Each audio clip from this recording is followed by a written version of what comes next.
اللہ الرحمن الرحیم رب اشرح لی صدری ویسر لی امری واحلل عقدۃ من لسانی یفقہوا قولی۔ معزز سامعین و ناظرین، السلام علیکم ورحمۃ اللہ وبرکاتہ۔ آپ کے سامنے اسکرین نیوز نیٹ ورک کی پلیٹ فارم سے نشر ہونے والے پروگرام لائٹ سول کا میزبان کفایت اللہ مخاطب ہوں۔ پچھلے دنوں کچھ ناظرین کے کمنٹس آئے کہ مجھے صحابہ کرام اور اہل بیت پر کچھ چیزیں آپ لوگوں سے شیئر کرنی چاہیے۔ وہ بھی انشاءاللہ آگے چل کے ارادہ رکھتا ہوں کہ ان کی بھی ایک سیریز جو ہے اس پر کام کروں، اور وہ انشاءاللہ آپ سے جو ہے وہ شیئر کروں گا۔ آگے رمضان المبارک کا مہینہ آ رہا ہے۔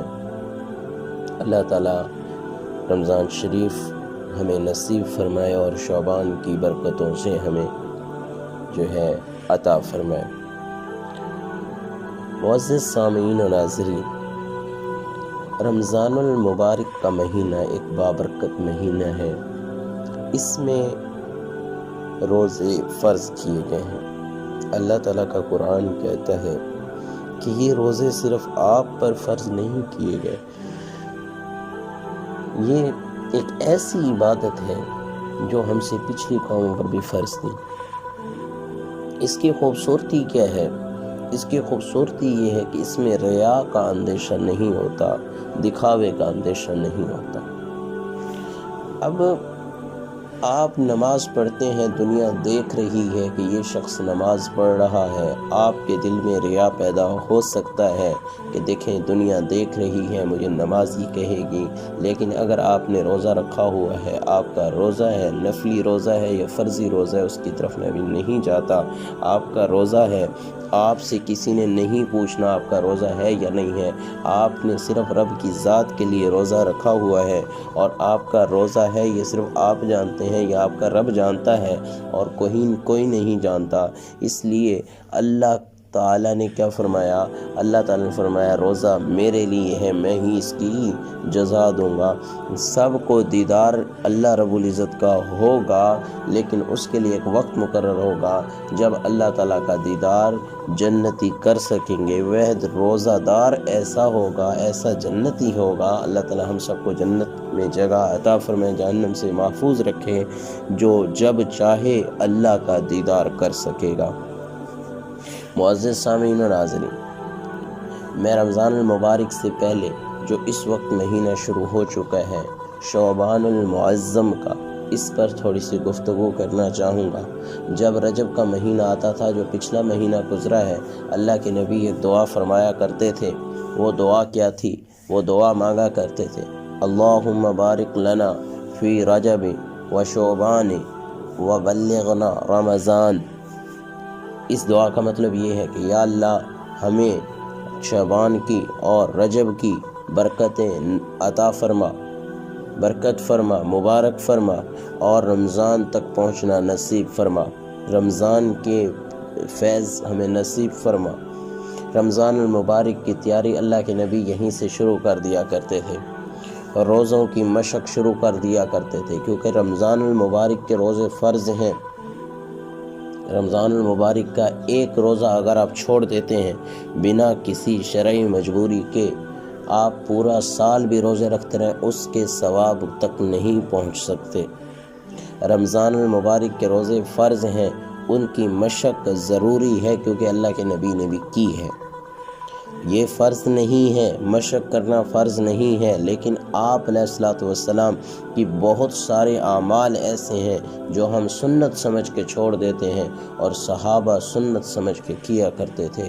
اور صحابہ کیا تھے، ان کا اس ٹائم سٹیٹس کیا تھا، مالی لحاظ سے بھی، حکومتی سطح پر بھی، آپ دنیا کی نظر میں بھی دیکھ لیں، آپ کے سامنے ہے، وہ ساری اعمال کی برکت ہوا کرتی تھی۔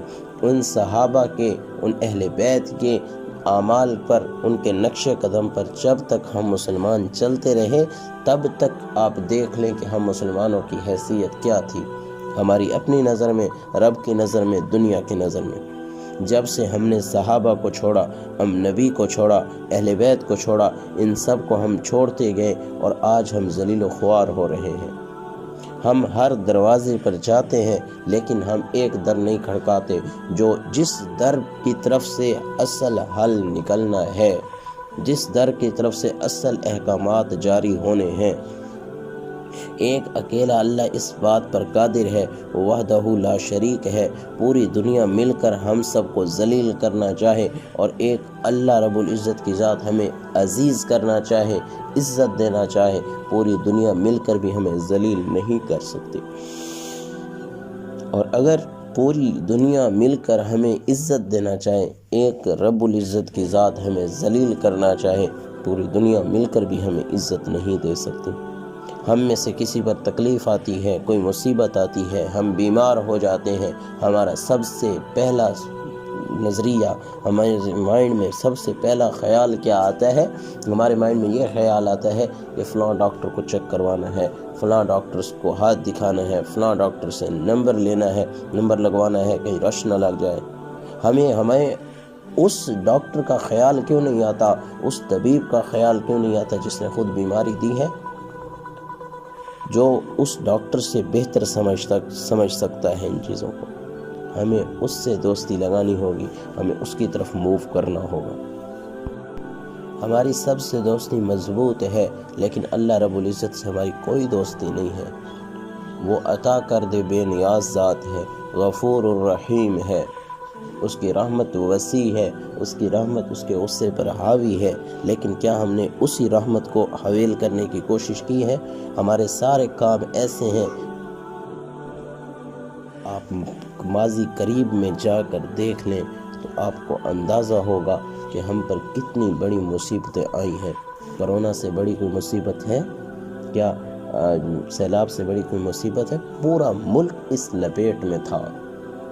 آپ دیکھیں کہ ہم پر کتنی مصیبتیں طاری ہوتی رہی، اور سب سے بڑی مصیبت ہم پر یہ ہے، سب سے بڑا عذاب یہ ہے کہ ہمیں سجدے کی توفیق اللہ رب العزت نے چھین لی ہے، لے لی ہے۔ ہمارے کرتوتوں کی وجہ سے ہمیں اللہ تعالیٰ سے استغفار کرنا ہوگا، ہمیں اللہ رب العزت سے توبہ کرنی ہوگی، اپنے اعمال پر شرمندہ ہونا ہوگا، ہمیں رونا ہوگا اللہ کے سامنے۔